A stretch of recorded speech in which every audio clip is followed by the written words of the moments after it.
नमस्कार, आदाब। मैं शर यासिर, स्वागत है आप सभी का सियासत टीवी के साउथ इंडिया एक्सप्रेस में। अब देखते हैं मुख्य समाचार।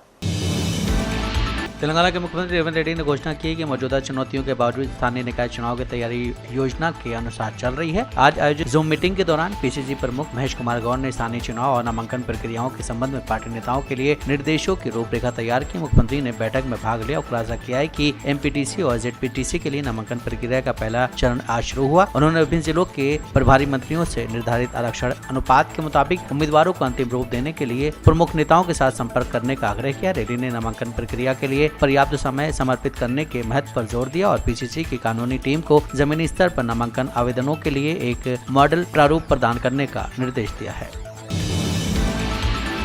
बीआरएस के कार्यकारी अध्यक्ष किरिया राव ने निंदाओं के साथ आज हैदराबाद के बस भवन में विरोध प्रदर्शन किया। ये विरोध प्रदर्शन तेलंगाना सड़क परिवहन निगम द्वारा टिकट किराए में बढ़ोतरी के खिलाफ किया गया है। टी हरीश राव, तसानी श्रीनिवास यादव, संविदा रेड्डी और टी पद्मा राव सहित बीआरएस नेताओं ने पार्टी समर्थकों के साथ आज रिथफाइल बस स्टॉप और मेदीपट्टनम बस स्टॉप से बस भवन तक आरटीसी बसों से यात्रा की और बढ़े हुए आरटीसी बस किराए को तत्काल वापस लेने की मांग की। आपको मालूम है कि आरटीसी फ्री बस लगाने से आप आरटीसी नुकसान में जाएगा, तो आपने क्यों किया? पहली बात। दूसरी बात, आपकी डिसीजन की वजह से अगर आरटीसी लॉस में है तो आज जनता को क्यों सता रहे हैं आप? अगर आपके फैसले की वजह से, आपके डिसीजन की वजह से आरटीसी नुकसान में है तो आपको ग्रांट देके, सब्सिडी देके उनको बचाना होगा। उसके बजाय आप क्या कर रहे हो?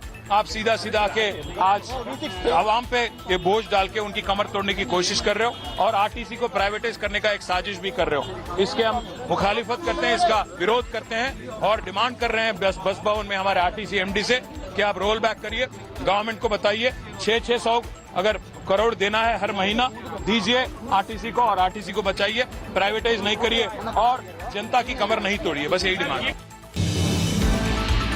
तेलंगाना के सदरुल कांग्रेस ने हैदराबाद के जुबली हिल्स विधानसभा क्षेत्र में 11 नवंबर को होने वाले उपचुनाव के लिए वी नवीन यादव को अपना उम्मीदवार घोषित किया। कांग्रेस महासचिव केसी वेणुगोपाल ने बुधवार को एक बयान जारी कर नवीन यादव की उम्मीदवारी घोषणा की। नवीन यादव कई पार्टियों में रह चुके हैं। उन्होंने 2014 के तेलंगाना विधानसभा चुनाव में असदुद्दीन ओवैसी की पार्टी एमआईएम के टिकट पर चुनाव लड़ा और 2018 में आजाद उम्मीदवार के रूप में चुनाव लड़ा था। इसके बाद 2023 में उन्होंने कांग्रेस का दामन थाम लिया। जुबली हिल्स के कांग्रेस उम्मीदवार नवीन यादव ने कहा कि हमारा सामना करना मुश्किल है, अगर उनमें हिम्मत है तो बीआरएस और बीजेपी को सामने आना चाहिए। उन्होंने कहा कि आने दो और लड़ने दो, झूठे आरोप लगाकर खेल खेलना गलत है।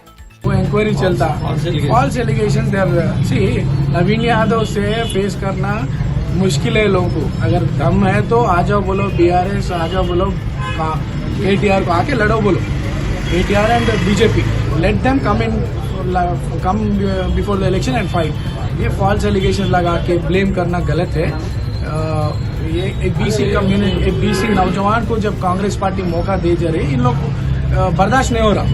Those communities are against BC. As you can see the BC reservation bill जो सुप्रीम कोर्ट में भी सपोर्ट नहीं, पार्लियामेंट में सपोर्ट नहीं करे, फिर सुप्रीम कोर्ट में भी सपोर्ट नहीं करे, डिसमिस हुआ। ये लोग क्या है, आज कांग्रेस पार्टी बीसी कम्युनिटी को जो एंकरेज कर रही politically and in other ways, वो उन लोगों को ये नहीं हो रहा। So they want to target the BC communities in various ways by putting false allegations, false cases.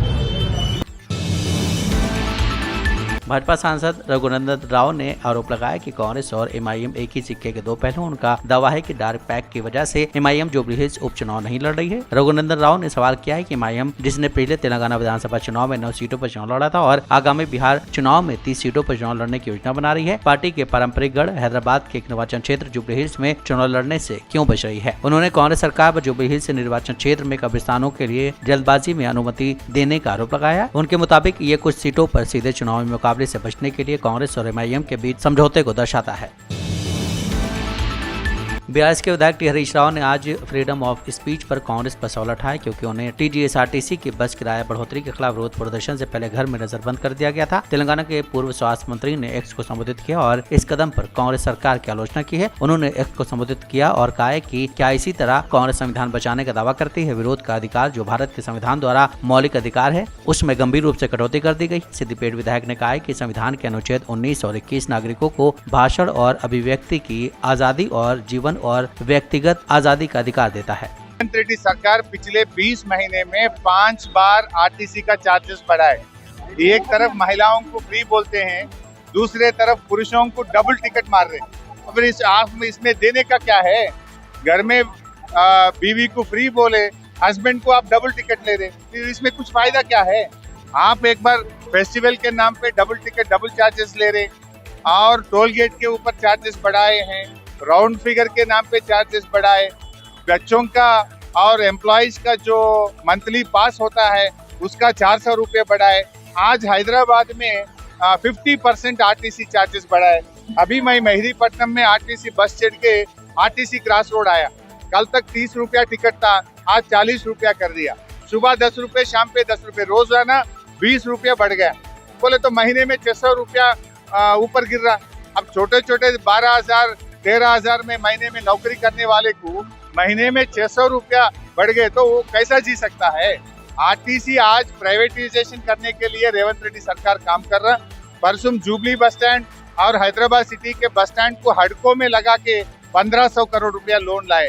जो हैदराबाद में पिछले 50 साल से है सो वर्कशॉप, मियापुर वर्कशॉप और उप्पल वर्कशॉप दोनों को बेचने के लिए रेवंत रेड्डी मार्केट में लगा दिया। और ऊपर से हैदराबाद में पूरे आरटीसी बसेस निकाल के इलेक्ट्रिक बसेस लाने का कोशिश कर रहा। इसमें ड्राइवर नहीं रहता, कंडक्टर नहीं रहता। जितने भी हमारे आरटीसी ड्राइवर कंडक्टर सिटी में 12-13 हजार लोग काम कर रहे हैं, अब इन लोगों का नौकरी बर्खास्त हो जाता। तो फिर कल के दिन जितने भी आरटीसी के एसेट्स है वो पूरा बेचने का चक्कर में रेवंत रेड्डी है। तो हमारा आज के हड़ताल के इसलिए जो जितने भी चार्जेस आप बढ़ाए इसको फिर कम करिए। आप महिलाओं को फ्री के नाम पे पुरुषों के ऊपर डबल चार्ज नहीं डाल सकते। जो जितने भी चार्जेस पिछले 20 महीने में 5 बार बढ़ाए उसको फिर कम करना, पुराने तरह से टिकट लेना बोल के हमारा आंदोलन चल रहा है। आंध्र प्रदेश के वाईएसआरसीपी नेता कोंडा राजीव ने आज कहा है कि चंद्रबाबू नायडू के नेतृत्व वाली गठबंधन सरकार आज विशाखापट्टनम में चरम स्थितियां पैदा कर रही है। वो पूरी तरह से पूरी शक्ति का दुरुपयोग कर रहे हैं, जनता को धमका रहे हैं, ऑटो चालकों को भी लोगों को न लाने की धमकी दे रहे हैं और मंडल और ग्राम स्तर पर हमारे स्थानीय नेताओं को गिरफ्तार कर रहे हैं। हमारा दृष्टिकोण बिल्कुल स्पष्ट है। श्री वाई हमारे पार्टी प्रमुख आंध्र प्रदेश के पूर्व मुख्यमंत्री जगन मोहन रेड्डी पुलिस विभाग द्वारा दी गई अनुमति के मुताबिक ही अपनी यात्रा जारी रखेंगे। वो विशाखापट्टनम हवाई अड्डे से इसकी शुरुआत करेंगे। सबरीमाला मंदिर में इस्तेमाल की गई सोने की प्लेटों की कथित चोरी को लेकर वामपंथी सरकार के खिलाफ अपना विरोध तेज करने पर भाजपा कार्यकर्ताओं का दोपहर के पुलिस का सामना करना पड़ा। राज्य भाजपा के पूर्व अध्यक्ष के सुरेंद्रन के नेतृत्व में कलेक्टर कार्यालय तक विरोध मार्च के लिए कोझिकोड में इकट्ठा हुए सैकड़ों भाजपा कार्यकर्ताओं को रोकने के लिए पुलिस ने पानी के बौछार के तस्वीरों में प्रदर्शनकारियों को बैरिकेड तोड़ने की कोशिश करते हुए देखा जा सकता है। उसमें से कई को पुलिस ने हिरासत में ले लिया है। केरल विधानसभा में एक अलग प्रदर्शन हुआ जिसमें कांग्रेस के नेतृत्व वाले यूनाइटेड डेमोक्रेटिक फ्रंट ने भगवान अयप्पा मंदिर में मूर्तियों पर सोना चढ़ाने में कथित अनियमितताओं को लेकर लगातार चौथे दिन कार्यवाही बाधित के। ये मुद्दा मंदिर में द्वारपालक मूर्तियों पर सोने की परत चढ़े आवरण के कम वजन से संबंधित है। सोमवार को केरल हाईकोर्ट ने इस मामले की जांच करने के लिए उच्च रैंकिंग अधिकारियों वाले एक एसआईटी को आदेश दिया था। साउथ इंडिया एक्सप्रेस यहीं समाप्त होता है। मुझे दें इजाजत, आप बने रहें सियासत टीवी के साथ।